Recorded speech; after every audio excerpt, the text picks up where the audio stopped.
Overwhelmed starting a small business? 7 problems, 20 small ways to overcome being overwhelmed. Often when you're overwhelmed starting your small business and unable to progress on your important tasks, you may feel alone. You find that you have many days where you're stuck and need to make money fast, but somehow you're not taking action. It's as if you feel you need someone to partner with before you can start. But what if you can't find anyone right away? Could you go it alone in the meantime? The answer is yes. Here are some steps to help you get started now. Welcome to the Goodness Revolution, the place where we explore personal growth, motivation, and overcoming challenges while journeying with you the world of learning, togetherness, happiness, health, love, money, success, and deserved good. Whether you're an aspiring entrepreneur, a lifelong learner, or someone seeking personal growth, this video is for you. It's time to unlock your motivation, conquer your fears, and take that first step towards the life you envision. In today's video, we're diving into a topic that many of us can relate to, feeling stuck and unable to start on our path to success. Whether it's the need for partnerships, spurred on by the daunting complexity of a task, or that the task is too big or boring. These obstacles can hold us back from reaching our full potential. Firstly, let's assure you that it's perfectly understandable to feel overwhelmed and think that a partnership is the only ideal direction for your entrepreneurial journey. However, you can take action now and build your own foundation. Remember, you can always leverage partnerships and support later on. What's more, by going it alone, you'll accumulate the experience that will impress potential partners. It will also impress investors and your potential support system because you'll have shown them that you're a self-starter. To begin, start by identifying and recognizing what could be the problems that are leading you to be so paralyzed and unable to take action. Problem 1. It could be that you are too acutely aware of the many things you need to do, that you find it difficult to focus just on one task. But the problem with this problem is that there will always be multiple things that you need to do, and some have the same deadlines to complete.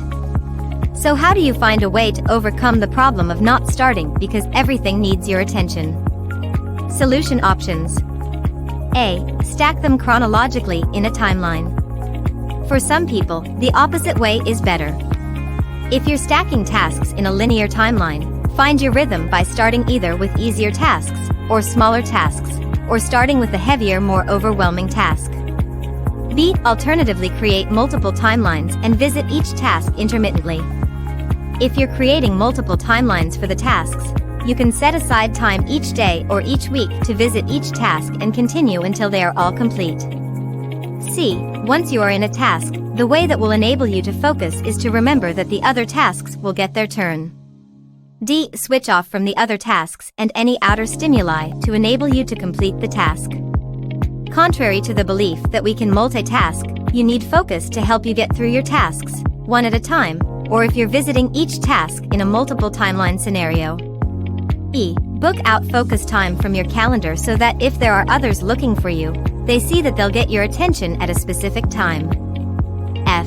Ensure that you don't overcommit your calendar for more projects while you are busy with your current projects until you're at a comfortable level of stress. Problem 2. It could be that you are a perfectionist and are afraid to start before you have everything prepared and just right. Solution.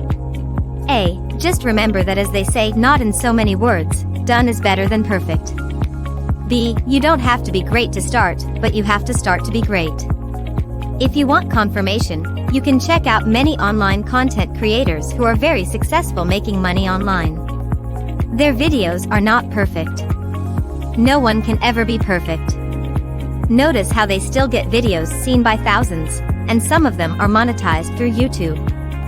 Problem 3. It could be that you have a fear of backlash for not being sufficiently knowledgeable about the topic you're posting about. Solution. A. Don't beat yourself up about not knowing enough about anything you want to post. Being negative about yourself will only create negative opportunities for you in future. To be successful, you must have a positive outlook on things, or fake it until your subconscious actually works to strengthen this muscle for you. If this sounds unfamiliar to you, watch the other videos in this channel as they break down manifestation and the power of your mind to either work with you or work against you. bringing you either more luck or more bad things. B. It's very important to realize that you are the expert at what you know. You are the expert at something you know how to do. You are the expert if you messed up and found a way to clean up the mess, or you got advice which helped you make things right. You are the expert if you found a way that works for you to do a certain task or job. C. You can see there are many scenarios where just in your personal capacity, you would be an expert in a few things that you know, which can be your offer to potential customers. D. Remember, something that may shock you is this: someone in the world is looking for your take on how to overcome something that you managed to overcome. E. People go to different churches to hear the same message. It's because every church will have its own way of delivering the same message. It's also down to the style of the sermon, or the personality of the priest or church minister. So, feel encouraged to create your solution. F. Simply check your idea by searching for it and seeing if people are looking for a solution related to that idea. See what they type when they are looking for that idea. Create content with your advice related to that. Problem 4. It could be that you feel overwhelmed at the task being complex or too big and you're not quite sure how to approach it. Solution. A. Consider breaking it down into very small, actionable tasks. This will encourage you to start. B. Start as soon as possible. Not starting as soon as possible will just increase the overwhelm and your anxiety as you run out of time with multiple things to still complete. Problem 5. The thought of the task consuming all your time when you have a million other things to do is stopping you from starting. Don't let the thought of how long it will take discourage you from starting. Solution. A way to overcome this is to set a time limit to do the task. That way you know you only expect to do a limited time's worth of work. For example, if you must submit a proposal in 5 days' time, you can set aside 30 minutes to brainstorm the framework. This allows you to throw out ideas on a page without necessarily structuring them.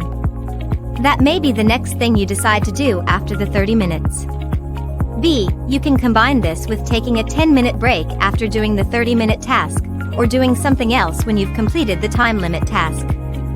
This approach is helpful in motivating you to work on the proposal every day, or even several times a day if you set even smaller time limits per task.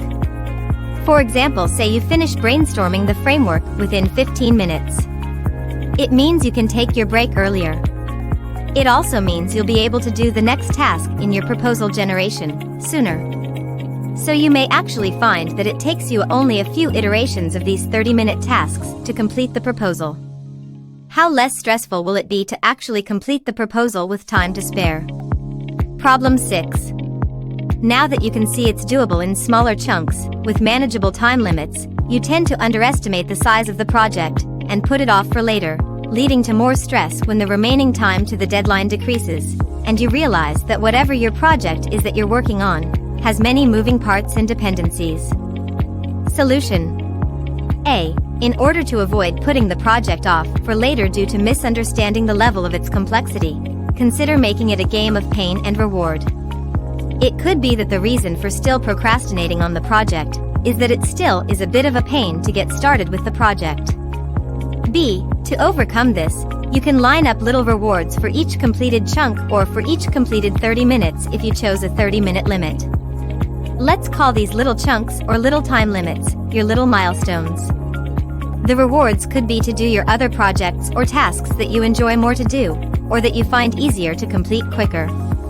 Or it can even be to have a snack, or chat with or call one of your favorite people after each little milestone. C. Make sure to stick to this strictly, because it will help you relieve your stress levels associated with being too overwhelmed too often that it's your daily life year in year out. Problem 7. You still can't get started despite knowing you can easily do it in little milestones. This could signal an additional, different type of problem. It could be that you need more external motivation. This could be that when it's only you accountable for the task, the motivation is not that urgent. Watch the next videos to get the solution options to help you address this. Comment and share if you found this helpful. Like, subscribe and hit the notifications bell to get more tips videos. Remember, you have it in you to succeed. See you in the next videos.